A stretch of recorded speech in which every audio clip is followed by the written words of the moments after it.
Mari kita bersehati, kita tundukkan kepala, kita berdoa. Bapa yang baik, sungguh hati kami pada mengucapkan syukur Tuhan. Kami bersyukur kalau boleh ada sebagaimana kami ada, semua karena kasih, semua karena kebaikan-Mu Tuhan, untuk setiap kami.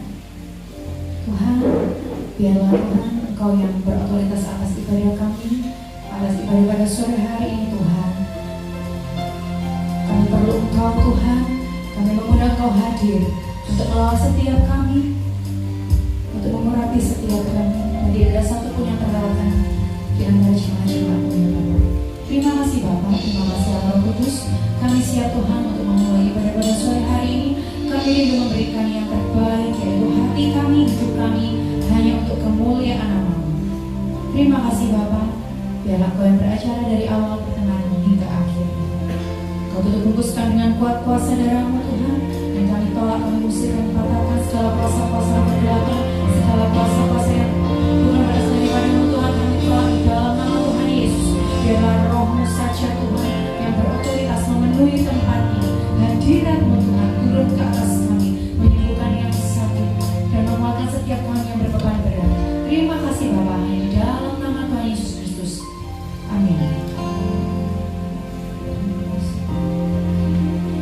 Hanya dekat Allahku, rasa tenang hatiku, Kau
Mari kita siapkan hati kita untuk mendengar kebenaran firman Tuhan.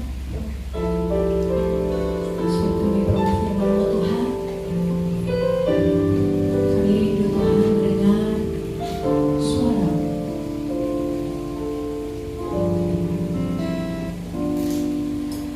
Dalam segala keadaan, untuk berlimpah maupun kurang, berkat Yesus yang mempesona hatiku, jadi damai dan semangat baru.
Bisa musim kehidupan,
Oh Yesusku,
bersyukur Tuhan buat sore hari ini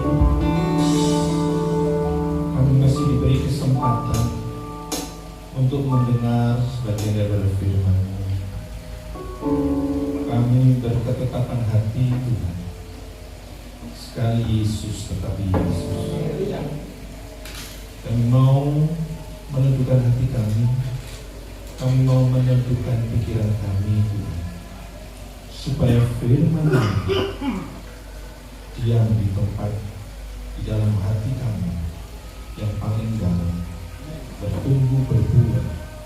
Tuhan, biarlah Injil-Mu diberitakan sejelas-jelasnya di tempat ini. Biarlah firman-Mu itu menjadi pelita bagi kaki kami, terang bagi jalan kami. Dan kami percaya Tuhan, melalui kasih karunia-Mu kami dimampukan untuk bisa mengerti akan firman-Mu, bahkan kami bisa melakukannya sesuai dengan kehendak-Mu.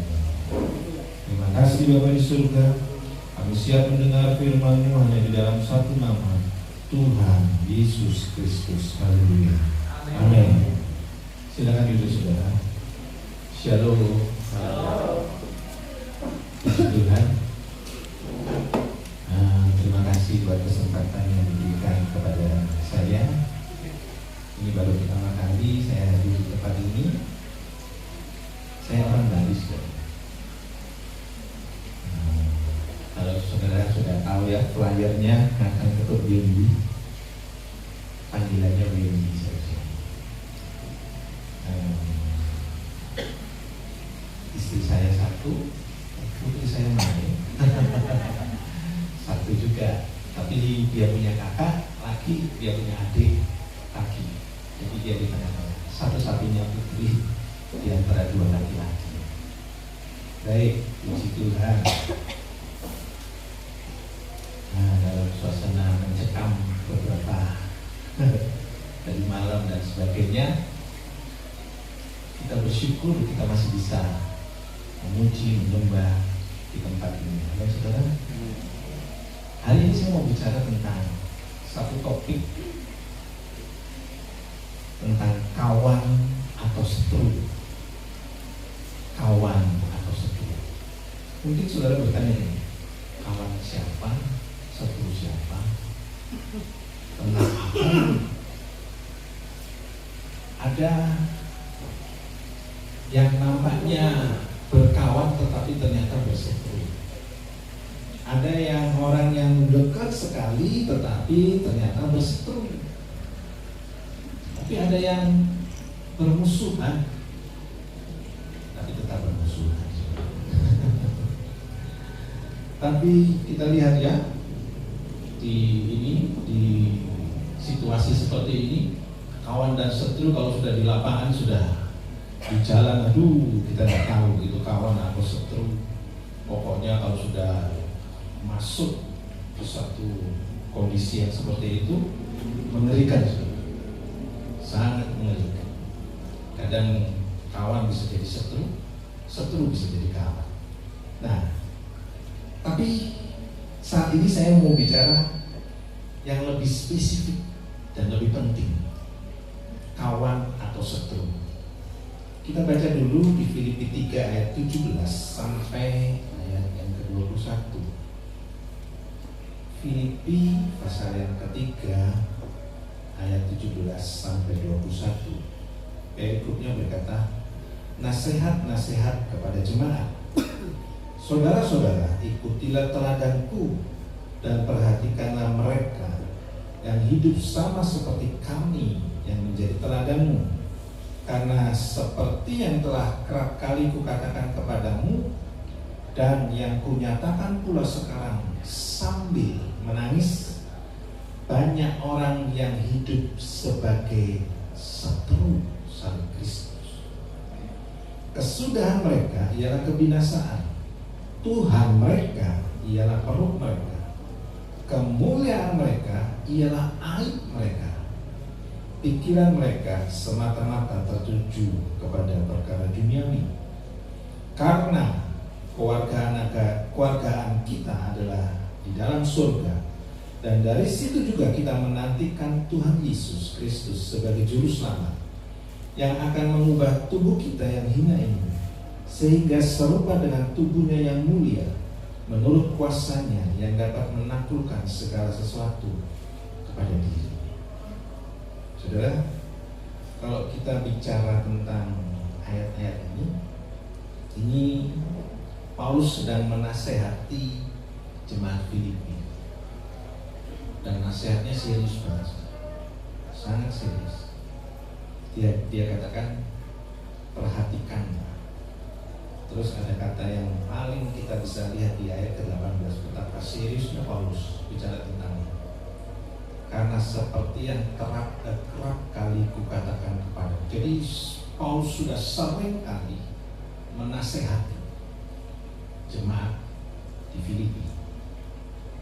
Dan yang kunyatakan pula sekarang sambil menangis. Ini serius. Paulus sedang serius loh. Banyak orang yang hidup sebagai setru salib Kristus,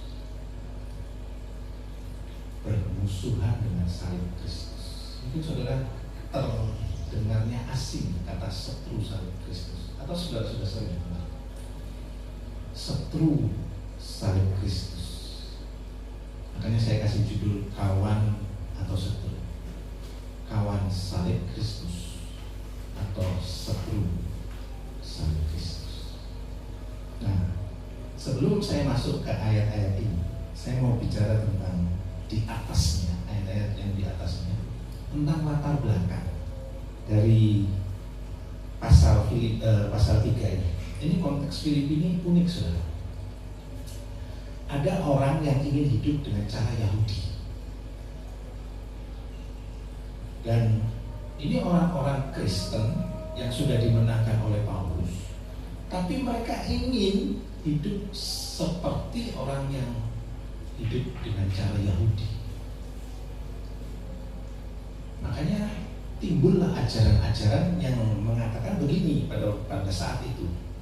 Kalau Yesus adalah orang Yahudi, maka kekristenan adalah penggenapan janji Tuhan kepada Abraham, Ishak, dan Yakub.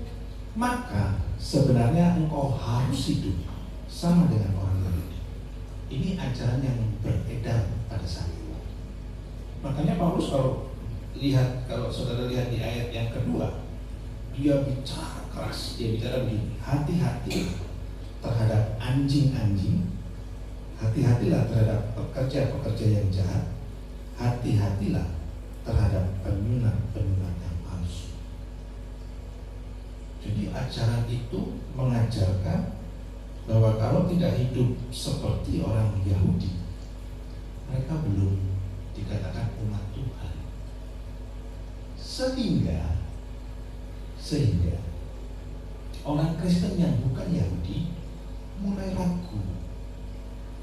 Benarkah saya benar-benar sudah menjadi umat Tuhan? Apakah saya ini perlu syarat dan apa yang harus aku lakukan supaya aku ini benar-benar menjadi umat Tuhan? Itu menjadi sebuah keraguan-keraguan bagi umat Kristen yang bukan Yahudi pada saat itu. Sehingga Paulus dengan tegas menentang hal itu.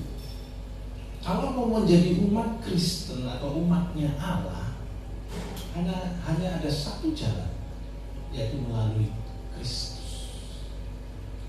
Tidak ada jalan lain. Melakukan ini harus sunat, harus hidup dengan cara Yahudi dan sebagainya. Bahkan kalau saudara lihat di dalam Keluaran pasal yang ke-15 ayat yang pertama dan seterusnya, itu Paulus dan Barnabas sampai ke Yerusalem. Dia bersidang dengan para rasul-rasul yang senior,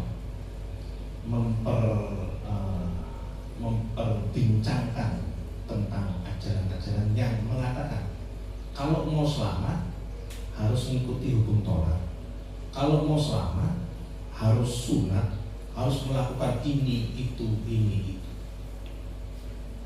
Makanya Paulus berkata pada pasal 3 itu, kalau engkau mau hidup dengan cara Yahudi, aku paling Yahudi. dari semua. Hidupku itu adalah orang Yahudi asli, dia bilang. Itu yang diidam-idamkan oleh para pemimpin Yahudi. Aku ini keturunan Benyamin. Suku Benyamin itu paling bangga, karena suku ini Tuhan bangkitkan dari suku ini Raja Israel yang pertama. Dia punya slogan begini kalau dia perang: majulah hai Benyamin, majulah hai Raja Israel. Itu slogan. Jadi Paulus dari suku Benyamin asli. Dia bilang, kalau kau mau hidup dengan cara Yahudi, aku hidup dengan cara Yahudi. Aku orang Benyamin asli, suku Benyamin. Bahkan dikatakan kalau saudara baca di ayat kelima dari pasal yang ketiga tadi, dia berkata gini, disunat pada hari ke-8. Paulus disunat pada hari ke-8 dari bangsa Israel, dari suku Benyamin, orang Ibrani asli. Tentang pendirian terhadap hukum Taurat, aku orang Farisi. Wow, saudara tahu artinya orang Farisi itu level kelas atas, saudara. Mereka itu orang Farisi itu berkata begini, mereka itu kan dijajah oleh Yunani, tapi orang Yahudi, orang Farisi ini, dia berkata, aku tidak mau hidup dengan cara Yunani, Helenisme. Aku hidup dengan cara Yahudi. Jadi dia bilang, aku ini Israel sejati, aku ini orang Farisi. Seringkali kita berkonotasi tentang kata Farisi, konotasinya jelek. Orang Farisi itu ahli Taurat dan orang Farisi, sering dikecam oleh Tuhan Yesus. Tapi kalau menurut tradisi Yahudi pada saat itu, golongan Farisi adalah golongan yang mau memurnikan kembali orang Yahudi yang tradisinya mulai goyah ketika mereka dijajah oleh bangsa Yunani. Nah, kenapa kok mereka itu sebenarnya kan maksudnya mulia? Bahkan orang Farisi itu hafal seluruh Taurat, hafal. Jadi jangan dikata orang Kristen, bukan orang Kristen, orang Yahudi itu tidak hafal Taurat, hafal. Bahkan mereka menafsirkan ayat-ayat itu begitu tepat dan mereka menjalankan hidupnya sesuai dengan Taurat. Nah, kata Farisi adalah kata yang mulia. Tapi kenapa kok sering dikecam oleh Tuhan Yesus? Karena sering merendahkan orang lain, merasa dirinya paling hebat. Padahal sebenarnya kalau dia tidak seperti itu, dia orang yang benar-benar menjalankan Taurat. Nah, ini Paulus seperti itu, saudara. Apalagi dia berkata, kalau kau mau belajar jadi orang Yahudi, belajar baik-baik, ikuti tradisi seketat mungkin tradisi Yahudi. Kerjakan seluruhnya, jangan separuh-separuh. Saudara, banyak orang Kristen juga seperti itu. Saya sering ketemu. Saya di Bali, ada sampai keluar dari satu sinode dari GBI. Dia pada penatua satu gereja, saya tidak usah sebut, karena dia mau jadi seperti orang ibadahnya pakai ya kayak orang Yahudi, pakai itu dan sebagainya. Dan banyak orang Kristen bahkan menyebut nama Allah itu bukan nama Allah. Ya saudara tahu sendiri, YHWH dan sebagainya. Itu ternyata di zaman Paulus sudah ada yang seperti itu, saudara. Paulus berkata, dahulu aku lakukan semuanya itu, tapi yang aku lakukan yang dianggap hebat, yang dianggap berharga, sekarang bagiku kuanggap sampah karena pengenalanku akan Kristus. Paulus berkata kepada orang-orang yang seperti itu, aku menganggap semuanya sampah Yang aku inginkan sekarang adalah untuk mengenal Kristus dan kuasa kebangkitan. Itu Paulus. Makanya kita baca ayat tadi, masuk di ayat ke-17. Nah, pertanyaannya, siapa atau kelompok mana yang menjadi setru salib Kristus? Kita sudah beribadah sungguh-sungguh, kita yakin kita menjadi umat pilihan. Tapi tiba-tiba kalau kita baca ayat ini, kita renungkan atau loh, kok aku ada ciri-ciri seperti yang dikatakan oleh firman Tuhan, orang yang menjadi setru salib Kristus. Nah, malam hari ini saya akan kasih lihat siapa yang dimaksud oleh Paulus, atau golongan apa, kelompok mana yang menjadi setru salib Kristus. Dari awal pasal 3, Paulus itu menyoroti guru-guru sesat dari kalangan Yudaisme. Mereka justru ingin menjadikan ketaatan pada Taurat sebagai syarat keselamatan. Perhatikan baik-baik. Makanya Paulus berkata, berulang kali, kerap kali dia nasihati, jangan menjadi setru salib Kristus. Nah, apa yang pertama kita melihat? Yang menjadi setru salib Kristus adalah mereka yang menganggap tidak cukup bahwa keselamatan hanya melalui iman saja. Kalau kita baca di ayat yang ke-9, perhatikan di ayat yang ke-9, dikatakan gini, dan berada dalam Dia bukan dengan kebenaranku sendiri karena mentaati hukum Taurat, melainkan dengan kebenaran karena kepercayaan kepada Kristus. Iman kepada Kristus, yaitu kebenaran yang Allah anugerahkan berdasarkan kepercayaan. Jadi ada banyak orang pikir bahwa keselamatan itu iman plus. No, hanya oleh iman saja. Makanya ayat 9 berkata, bukan karena mentaati hukum Taurat, melainkan dengan kebenaran karena kepercayaan kepada Kristus. Hati-hati saudara. Saya sering kali kalau di tempat lain, saya sering tanya ini, kita diselamatkan oleh karena saya kasih pilihan, iman, perbuatan, atau iman plus perbuatan. Dan banyak sebagian besar berkata iman plus perbuatan. Wow. Alkitab jelas berkata, jangan jadi setru salib Kristus. Ujungnya apa kalau setru salib Kristus, saudara? Di ayat yang ke-19, kesudahan mereka ialah kebinasaan. Serius.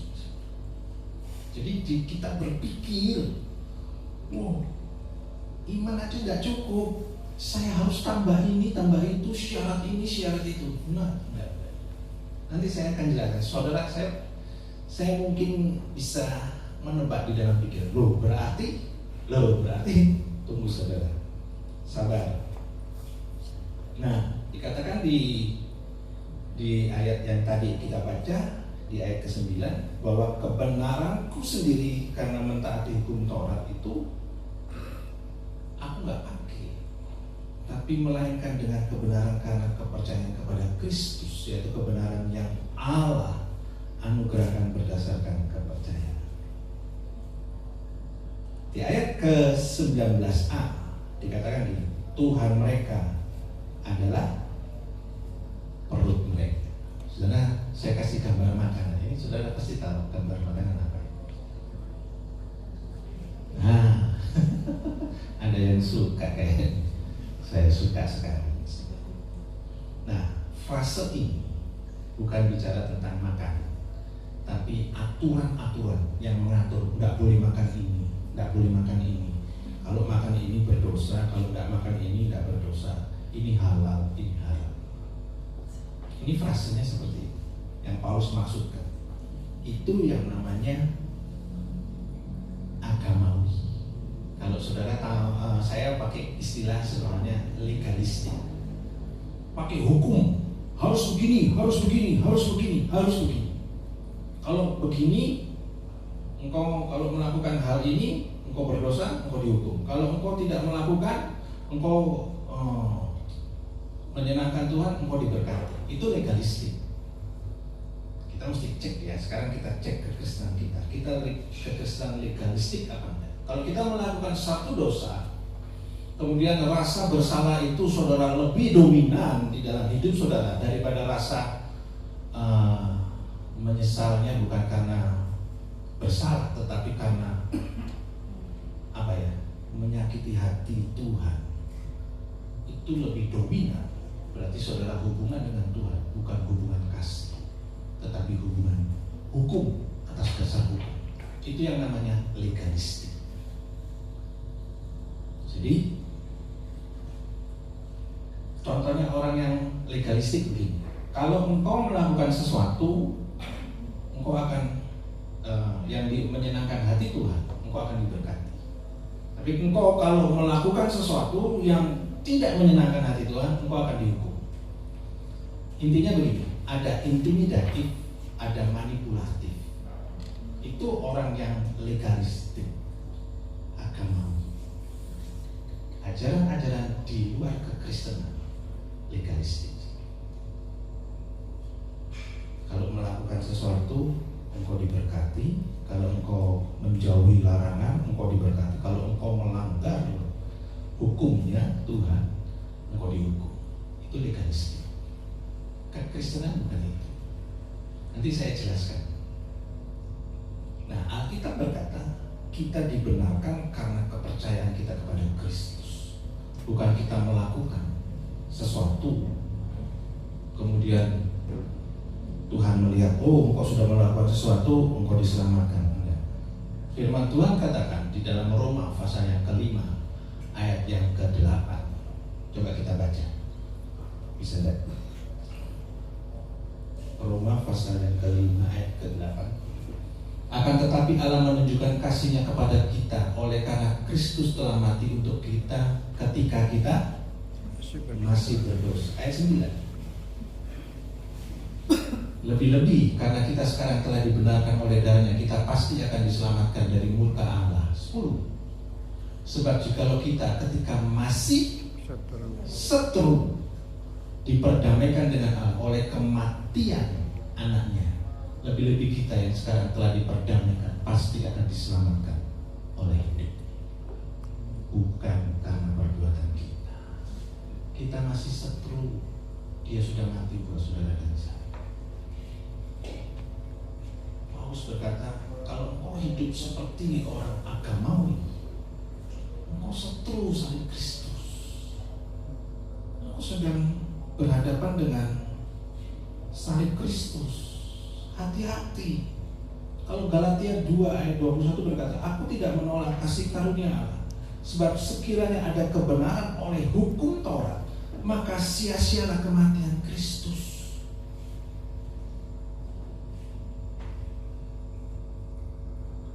Amin, saudara. Hati-hati. Kita kadang-kadang kita pikir, oh kita sudah hidup begini. Nah, ternyata kita melenceng di mata Tuhan. Loh, engkau sedang berhadapan dengan salib Kristus. Dikatakan di ayat 16 dari Galatia 2, kamu tahu bahwa tidak seorang pun yang dibenarkan oleh karena melakukan hukum Taurat, tetapi hanya oleh karena iman dalam Kristus Yesus. Sebab itu kami pun telah percaya kepada Kristus Yesus, supaya kami dibenarkan oleh karena iman dalam Kristus, dan bukan oleh karena melakukan hukum Taurat. Sebab tidak ada seorang pun yang dibenarkan oleh karena melakukan hukum Taurat. Wow. Menjadi setru salib Kristus tidak selalu berwujud tindakan tanpa hukum. Legalisme atau legalistik justru berpotensi menjadi setru salib Kristus. Perhatikan Bapak ya. Nanti saya kasih gambaran yang kedua. Nah, yang kedua dari ayat ini kita belajar, saudara. Siapa yang menjadi setru salib Kristus? Kalau ini orang yang melakukan hukum Taurat, ini orang yang agamawi, orang yang legalistik, ternyata menjadi setru salib Kristus. Tapi ada setru salib Kristus yang lain. Kalau saudara baca di ayat yang ke-19, Tuhan mereka ialah perut mereka, itu tadi yang pertama. Kemuliaan mereka ialah aib mereka. Wow. Kemuliaan mereka ialah aib mereka. Jadi mereka bangga kalau melakukan sesuatu yang melakukan sesuatu dosa yang merupakan aib, tapi mereka bangga, itu kemuliaan mereka. Jadi ada orang Kristen yang merasa sudah dibenarkan oleh Kristus, kemudian mereka hidup seenaknya. Ini juga setru salib Kristus. Jadi ada dua kutub, saudara. Yang satu hidup dalam hukum, yang satu hidup tidak dalam hukum. Makanya di yang kedua, setru salib Kristus hidupnya tidak sesuai dengan identitas. Engkau anak-anak Allah tapi engkau hidup seenaknya. Yang satu hidupnya pikir ini, aku sudah dibenarkan, aku sudah diselamatkan, aku pasti selamat, aku boleh hidup seenaknya. Oh enggak. Firman Tuhan mengajarkan tidak seperti itu. Tetapi satu sisi kutub yang lain, firman Tuhan juga mengajarkan kau tidak berada di dalam hukum Taurat. Kau harus lakukan ini supaya itu sebagai syarat keselamatan. Tidak juga. Hidup seenaknya juga tidak. Hidup berdasarkan hukum yang begitu ketat juga tidak. Tapi kekristenan itu di tengah-tengah. Roma 6 ayat 1 dan 2 berkata begini. Jika demikian, apakah yang hendak kita katakan? Bolehkah kita bertekun dalam dosa supaya semakin bertambah kasih karunia itu? Sekali-kali tidak. Bukankah kita telah mati bagi dosa? Bagaimanakah kita masih dapat hidup di dalamnya? Amin, saudara. Jadi ada dua kutub. Yang kutub pertama, engkau hidup seperti orang yang agamawi, semuanya hukum dan hukum. Kalau engkau melakukan ini, engkau dihukum. Tapi kalau engkau tidak melakukan, engkau diberkati. Itu manipulatif dan intimidatif. Makanya seringkali ada orang aja, ayo kita ibadah, ayo kita melayani, nanti engkau diberkati. Oh, itu tanda-tanda manipulatif dan intimidatif. Atau hati-hati, jangan enggak melayani ya, hati-hati, ancaman. Tapi di sisi lain ada yang berkata, aku sudah diselamatkan, aku boleh hidup seenaknya. Enggak juga. Firman Tuhan katakan tidak. Kemuliaan mereka adalah aib mereka. Jadi hidupnya enggak boleh sembarangan. Amin, saudara. Paulus berkata itu satu salib Kristus. Kalau engkau sudah berkata aku percaya kepada Kristus, aku harus hidup seperti identitasku, yaitu anak-anak Allah yang sudah ditebus. Sehingga engkau bukan menjadi setru salib Kristus. Ini yang Paulus ajarkan. Jadi kita masuk yang ketiga. Ternyata sudah jam berapa? Saya boleh sampai jam berapa? Jam 8? Tidak, saudara ya. Yang ketiga, fase yang ketiga dari ayat ke-19 C. Tadi saudara sudah lihat ya, ternyata setru salib Kristus itu yang dimaksud Paulus, engkau hidup sebagai orang yang agamawi, legalistik, dan satunya engkau hidup seenaknya tanpa memperdulikan bahwa saudara sudah ditebus oleh Kristus. Engkau hidup seenaknya. Engkau berkata, aku ini Kristen. Saya punya tetangga, ini saya cerita. Saya itu tidak tahu kalau dia itu orang percaya.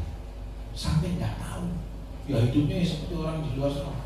Ya merokok dan sebagainya. Sampai dia bangga lagi. Tidak ada yang tahu ya saya ternyata orang Kristen. Loh, kok bisa bangga?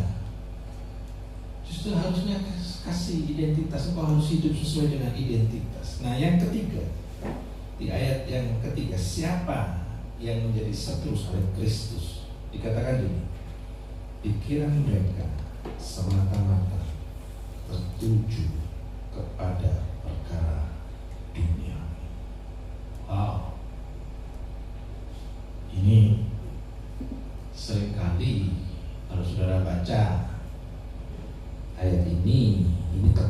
keras kepada jemaat Filipi seperti teguran kepada Paulus berkata kepada jemaat di Kolose.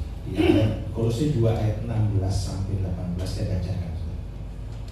Karena itu janganlah kamu biarkan orang menghukum kamu mengenai makanan dan minuman atau mengenai hari raya, bulan baru ataupun hari Sabat. Ini legalistik. Semuanya ini hanyalah bayangan dari apa yang harus datang, sedang wujudnya ialah Kristus. Nah, ayat yang ke-18, perhatikan. Janganlah kamu biarkan kemenanganmu digagalkan oleh orang yang pura-pura merendahkan diri dan beribadah kepada malaikat, serta berkanjang pada penglihatan dan tanpa alasan membesar-besarkan diri oleh pikirannya yang duniawi. Kelihatannya melayani Tuhan, kelihatannya sungguh-sungguh, tapi ujung-ujungnya duniawi. Nanti ketika persoalan datang, itu ujian. Kok aku sudah melayani Tuhan, kok aku ngalami yang seperti ini ya? Kok aku sudah perpuluhan, kok aku nggak diberkati? Ini pikirannya, ujung-ujungnya dunia. Saya. Padahal firman Tuhan katakan, kita ini bukan aktor utama. Aktor utamanya Kristus. Kalau melakukan sesuatu ini, apakah ini boleh atau tidak boleh? Oh enggak, bukan itu. Apakah aku melakukan sesuatu ini memuliakan Tuhan atau tidak?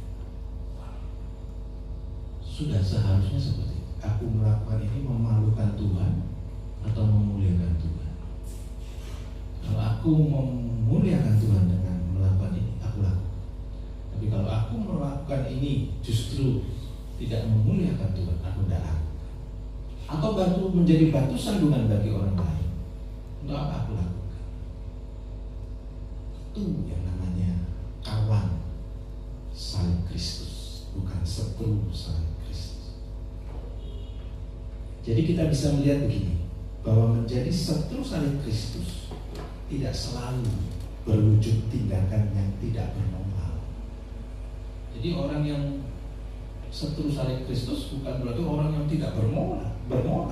Sebaliknya, moralisme bisa juga menjadi setru salib Kristus. Wah, jangan ini. Aku melakukan ini supaya aku diselamatkan. Pertanyaan yang kedua, bagaimana agar kita tidak menjadi setru salib Kristus? Paulus menasehati dua hal. Di ayat 17 dia berkata gini, ikutilah teladanku. Saudara-saudara, ikutilah teladanku dan perhatikan mereka. Ada dua hal yang dia katakan, ikuti dan meneladani dan mengamati. Saudara harus mengamati orang yang punya ajaran-ajaran yang aneh-aneh, orang yang punya ajaran-ajaran yang di luar kekristenan. Dan juga saudara harus mengamati gembala saudara, pemimpin-pemimpin rohani yang hidupnya benar. Saudara harus ikuti. Ini Paulus memberikan dua hal. Ikuti. Itu loh gembalamu yang hidupnya benar-benar menjadi kawan salib Kristus. Caranya saudara supaya tidak jadi setru salib Kristus, saudara harus punya pemimpin-pemimpin yang benar-benar menjadi teladan. Makanya firman Tuhan katakan, ikutilah teladanku. Paulus tidak berkata dia merasa lebih hebat dari yang lain, tapi dia berkata teladan ini adalah bicara tentang gaya hidupku. Ikuti, karena aku benar-benar mengikuti Kristus. Amin, saudara. Pemimpin yang benar, pemimpin yang hidupnya sungguh-sungguh dengan Tuhan, menjadi panutan buat saudara dan saya untuk bisa dibimbing supaya tidak menjadi setru salib Kristus. Amin, saudara. Itu penting, saudara. Makanya Paulus berkata, harus meneladani seseorang harus dilakukan secara intensif. Ikuti, cermati, lihat Saya itu di Surabaya sebagai gembala wilayah. Di tempat saya ada gembala FA yang mulai melenceng ajaran. Sudah pertama enggak Natalan, kedua enggak mau nyebut Yesus sebagai Yesus, tapi dia bilang kalau kita nyebut Yesus itu ada unsur namanya Dewa Zeus. Wow, saya sampai gini, kok kayak gini ya? Saya lihat ajarannya udah mulai enggak benar. Saya bilang kalau seperti ini nggak boleh saya jadikan gembala Eva.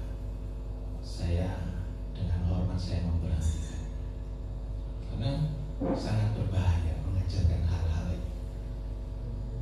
Karena kita sebagai gembala, sebagai pemimpin harus menjadi teladan, juga menjaga domba-domba. Nah itu meneladani seseorang harus dilakukan secara intensif. Saudara harus perhatikan betul-betul hidupnya, pengajarannya sehat apa enggak, supaya kita gini. Saya mau beritahu, kalau kita punya doktrin salah, pengajaran kita pahami salah, hidup kita salah loh. Kalau kita melakukan sesuatu pasti ada dasarnya. Amin saudara.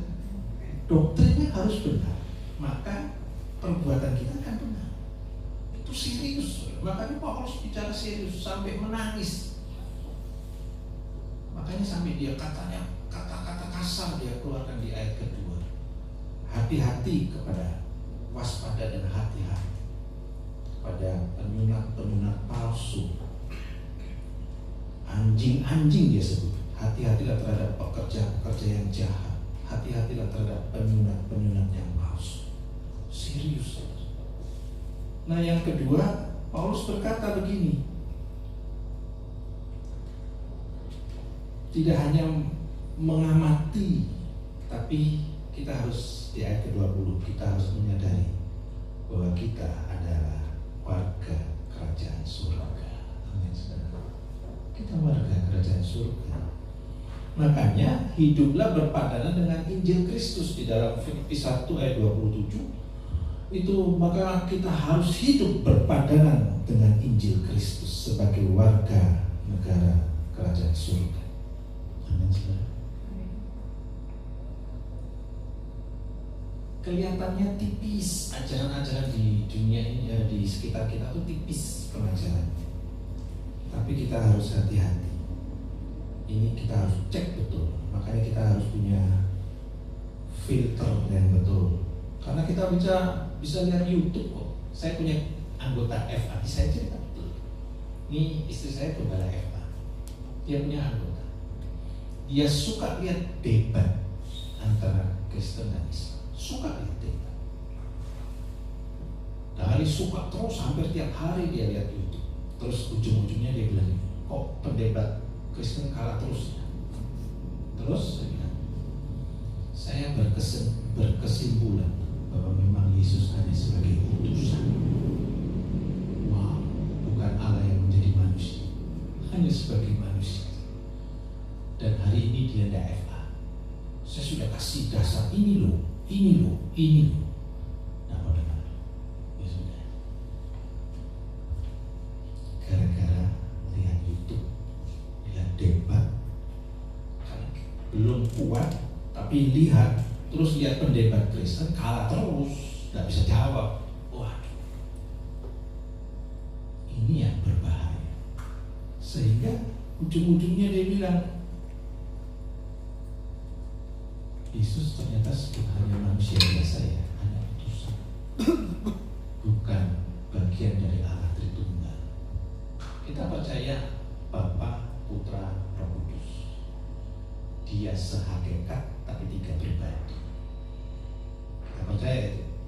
Kalau ada orang Kristen yang tidak percaya itu, berarti dia di luar Kristen, sebenarnya bukan Kristen.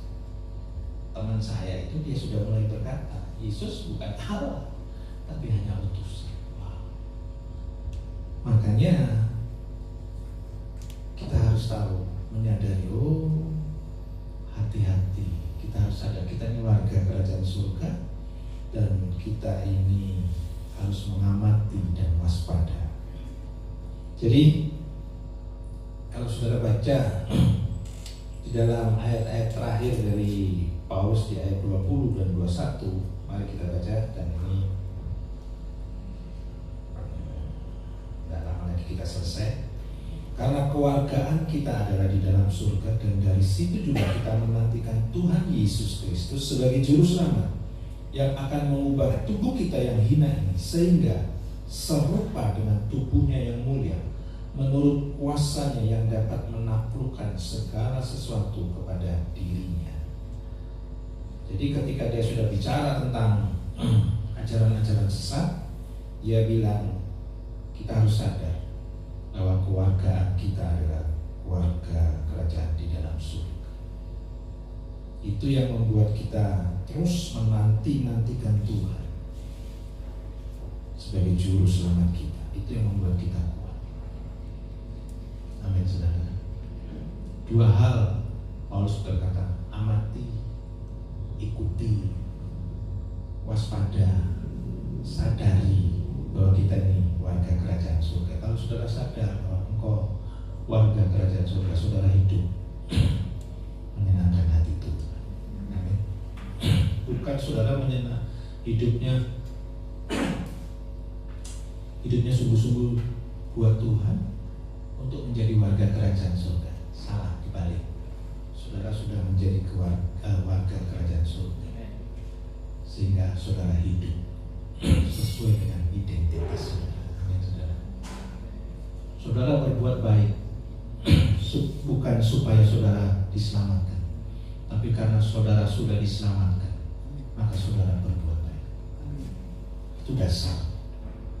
Kalau saudara punya dasar benar, motivasi benar, saudara punya perilaku yang benar.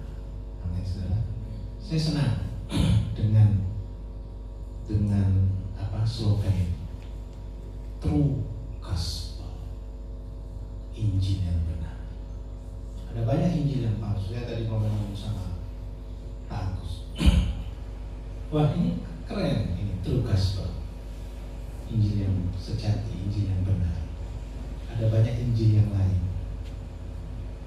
Kalau saudara baca di Galatia 1, ada Injil-Injil yang berbeda, yang mengajarkan keselamatan plus-plus, harus berbuat begini dan begini.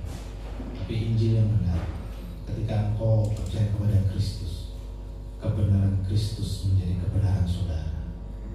Amin, saudara. Itu anugerah. Dan mulai dari dasar itu, saudara hidup kudus, hidup benar, bukan untuk selamat, tapi itu ucapan syukur saudara, karena saudara sudah diselamatkan. Beda motivasinya. Dan itu kekristenan, itu true gospel. Amin, saudara. Saya tidak perpanjang firman Tuhan. Saya tutup dengan kalimat gini.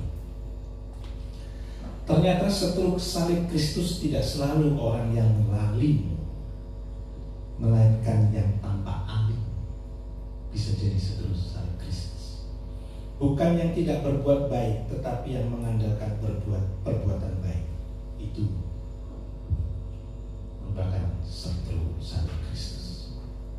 Biar sore hari ini kita dicerahkan pikiran kita dengan kebenaran Injil yang sejati. Amin, saudara. Saya undang para pemain musik, sehingga mari kita bangkit berdiri.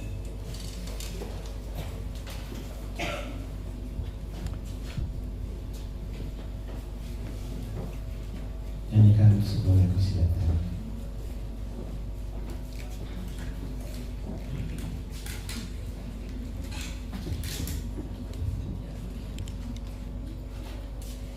Biarlah hidup kita bukan menjadi seteru salib Kristus, tapi kawan salib Kristus. Sekali Yesus, selamanya Yesus, harapanku tak akan hilang,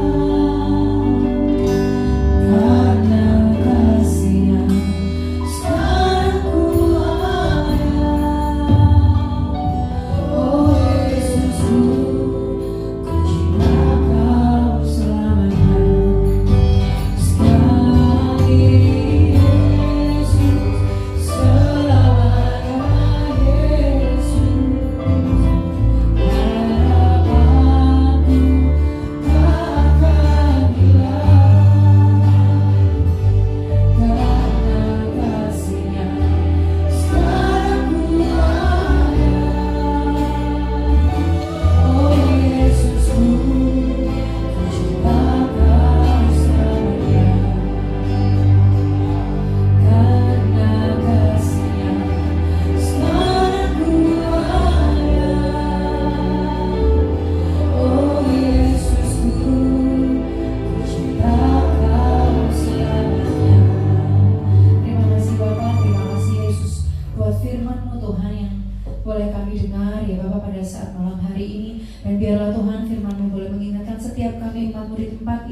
supaya kami boleh menjadi pelaku-pelaku firman yang benar di hadapan Tuhan dan menyenangkan hati Tuhan selalu. Dan Tuhan, Engkau yang juga memberkati hamba-Mu yang telah menyampaikan kebenaran firman-Mu Tuhan. Engkau pakai lebih lagi, lebih heran untuk kemuliaan nama-Mu. Engkau memberkati keluarganya, Engkau memberkati pelayanannya, dan dimanapun hamba-Mu berada, Engkau menjadikan sukses, berhasil, dan selalu beruntung. Terima kasih Bapa, terima kasih Allah Roh Kudus, hanya di dalam nama Tuhan Yesus Kristus. Haleluya, amin. Silakan kembali Bapak Ibu Saudara. Tiba saatnya kita akan memberikan korban persembahan. Mari kita tundukkan kepala sekali lagi, kita berdoa. Bapa yang baik, sungguh kami bersyukur buat kasih dan kebaikan-Mu Tuhan. Dan pada malam hari ini Tuhan, kami akan memberikan korban persembahan. Kami rindu Tuhan memberikan korban persembahan yang terbaik hanya bagi kemuliaan nama-Mu untuk memperlebar kerajaan-Mu ya Bapa.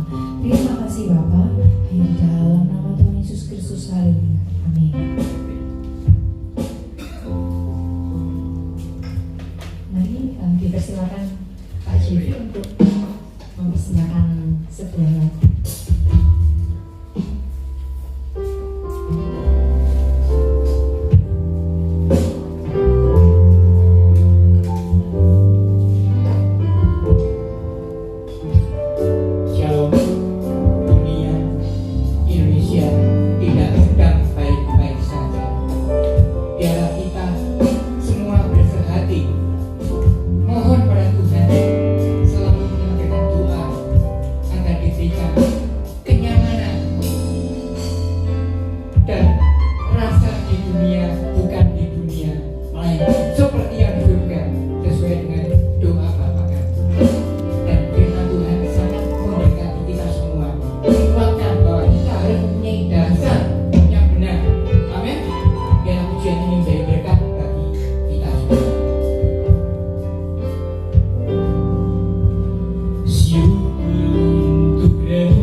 Bisa ditampilkan untuk pengumumannya.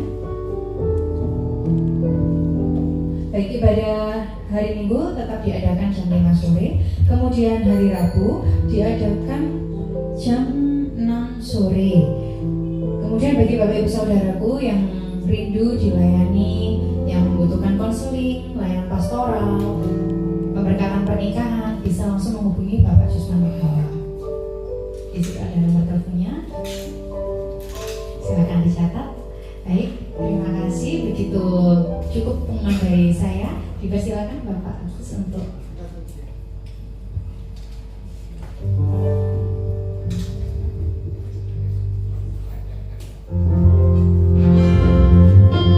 mari yang berdiri.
Ampuni segala dosa para pemimpin kami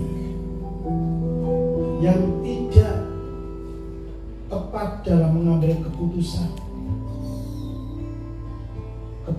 yang berdasarkan hanya karena kemampuan manusia. Ampuni Tuhan.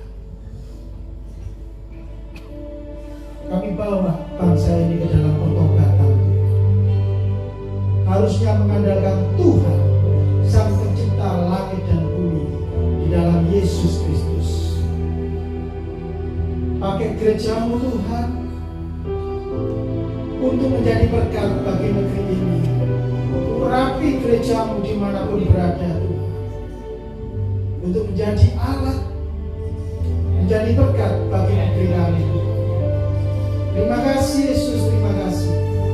Kami percaya Tuhan, Indonesia bangkit, Indonesia diangkat Tuhan, karena kami mohon belas kasihan Tuhan saja.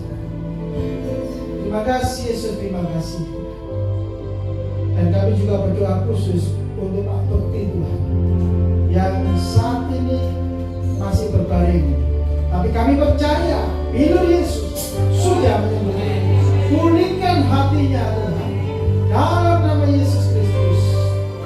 Berkati istri untuk selalu memberikan semangat dalam hidup hamba-Mu ini. Terima kasih Yesus, terima kasih.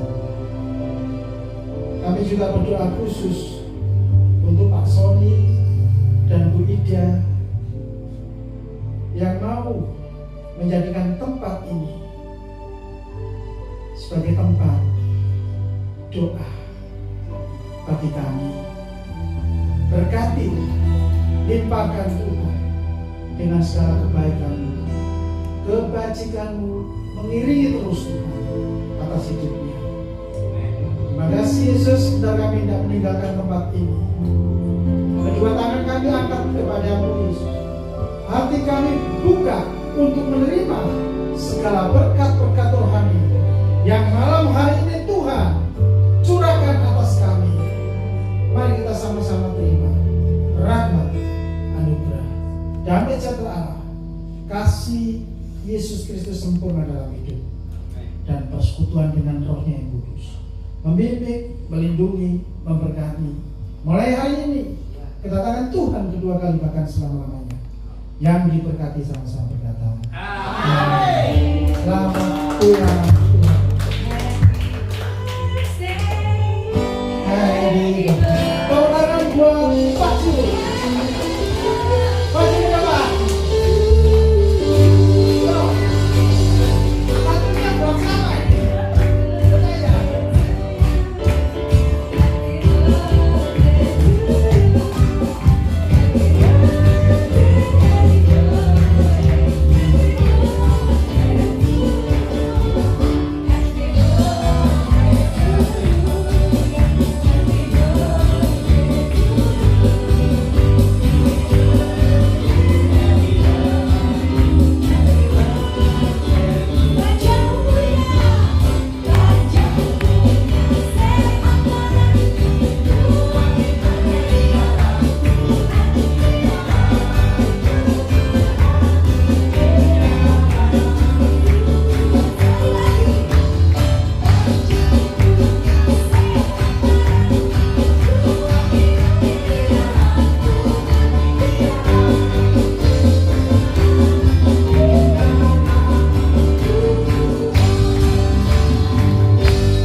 Anugerah-Mu Tuhan, Kau sudah tambahkan 1 tahun usia.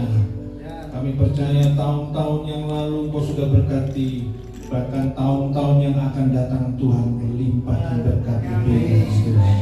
Kesehatan yang baik, umur panjang, dan terlebih lagi iman yang semakin berakar dan kepada Kristus semakin mengasihi Tuhan. Itu yang terlebih penting lagi Tuhan. Terima kasih Tuhan, terima kasih. Kami percaya, kami mengucap syukur buat saudara-saudara terkasih kami ini Tuhan, karena berkat melimpah dalam hidup mereka. Biarlah hidup mereka memuliakan Tuhan selama-lamanya. Di dalam nama Tuhan Yesus kami sudah berdoa, haleluya. Amin.